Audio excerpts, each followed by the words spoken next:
lac Mégantic, 40 km de lac Mégantic. Il y a des arbres partout. J'étais en route vers le lac Mégantic. Lorsque j'arrive dans une ville où je vois à distance un barrage. Et là, l'après-midi avant de voyager, je suis allé dormir un peu pour me reposer, pour avoir un peu de force. Et quand je dormais, j'ai rêvé qu'un de mes fils était en train de pêcher près d'un barrage. Et il pêchait les poissons les plus difficiles à attraper, les achigas. Il les pêchait d'un côté du barrage et il les mettait dans l'eau de l'autre côté du barrage. Et il a pêché tellement de poissons. Et la pêche, on aurait dit qu'elle était réservée exclusivement à mon fils. Alors là, je vois le barrage, je me dis, il y a une âme ici. Je n'ai pas fait ce rêve cet après-midi pour rien.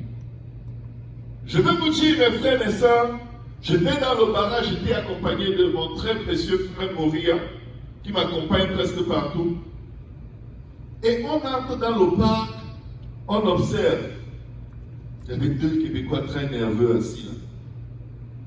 Quand les gens paraissent nerveux, c'est parce qu'ils sont prêts. C'est les gens les plus gentils. On a d'abord un peu marché dans le parc, réfléchi aux stratégies. Vous savez, ça c'est la peur. Point final. C'est la peur. La Bible dit que Dieu ne nous a pas donné l'esprit de peur.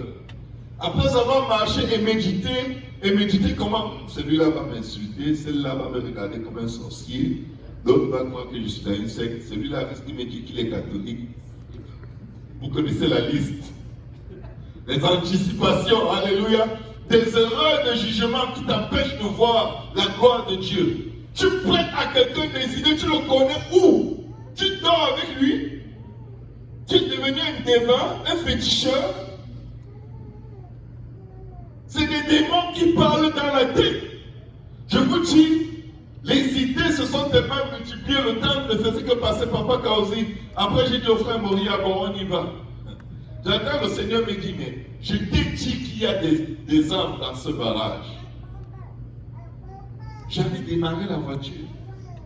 J'étais mon moteur. J'ai dit au frère Moria, tu vois les deux hommes là, ça c'est les deux qui nous ont le plus intimidés. J'ai dit, il faut qu'on aille leur annoncer l'évangile. Et on commence une conversation sur la pêche. Vous habitez dans le coin, vous pêchez ici, blablabla, bla, bla, bla. Un se lève avec nous pour aller nous expliquer la pêche. Comment ça se passe dans le coin. Et à l'occasion, il nous partage sur sa vie. Sa vie était tout ce qu'il fallait pour que nous annoncions l'évangile.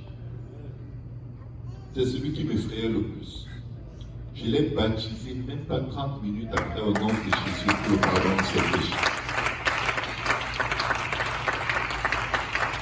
Et je me suis rendu compte, une âme, c'est quelqu'un qui prie.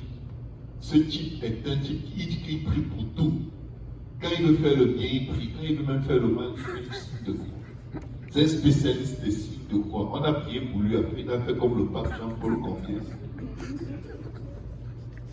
Mais il avait une disposition à recevoir l'évangile. Quand je lui ai prêché l'évangile, je lui ai dit, voici l'eau.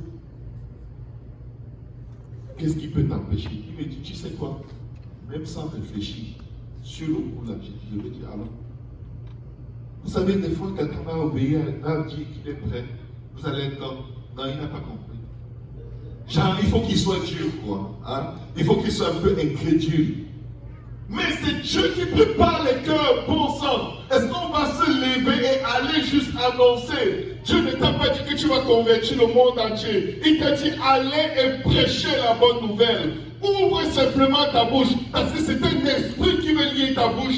Parce que cet esprit est en train de prêcher un mensonge dans les oreilles des âmes qu'il veut amener avec lui en enfer. Nous devons avoir du zèle. Parce que je vais vous dire une chose, le Seigneur dit, la moisson est grande et les ouvriers sont peu. Écoutez bien, il y a plus d'1 milliard de chrétiens sur la face de la terre. Expliquez-moi ce passage. La moisson est grande, elle est mûre. Il est en train de nous dire, vous n'avez rien d'autre à faire que d'ouvrir vos bouches et parler. J'ai déjà travaillé. Il avait promis que quand il enverrait le Saint-Esprit va convaincre le monde du péché. Il est en train de nous dire, c'est fait. J'ai déjà mis la semence. J'ai arrosé, je l'ai fait grandir. Maintenant, allez moissonner. Et on est comme, oh, il faut que j'arrive vite à l'étude biblique.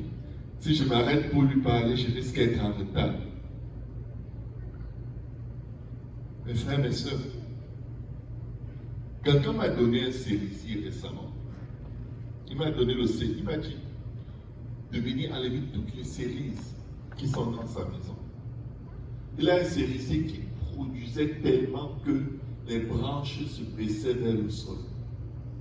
Des jolies cerises, pas des cerises qui ont des taches, tellement délicieuses, tellement abondantes. Son arbre était tout rouge.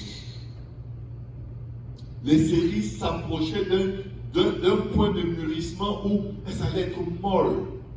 Il me dit, tu peux cueillir tout ce que tu veux. Parce que de toute façon, si on ne cueille pas, ça va être perdu. Il m'a dit, cueille tous les jours jusqu'à ce que ce soit vide. Vous savez, j'ai commencé. Je me suis contenté des branches les plus basses. J'ai cueilli. Je n'avais pas le temps. Je me contentais de ce qui me plaisait, de la quantité dont j'avais besoin. J'ai cueilli, j'ai cueilli, j'ai cueilli, j'ai cueilli. Une nuit, je suis chez moi, je rêve que je suis chez quelqu'un. Il a un arbre vert. Il y a plein de mouches sur cet arbre.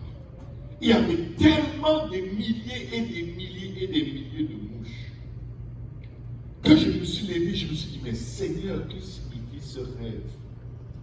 Le Seigneur était en train de me dire, tu vas perdre toutes les cerises si tu ne te dépêches pas. Je n'ai pas compris le rêve jusqu'à ce que j'arrive chez la personne Papa Kaosi. La quantité de mouches que j'ai vues sur son cerisier.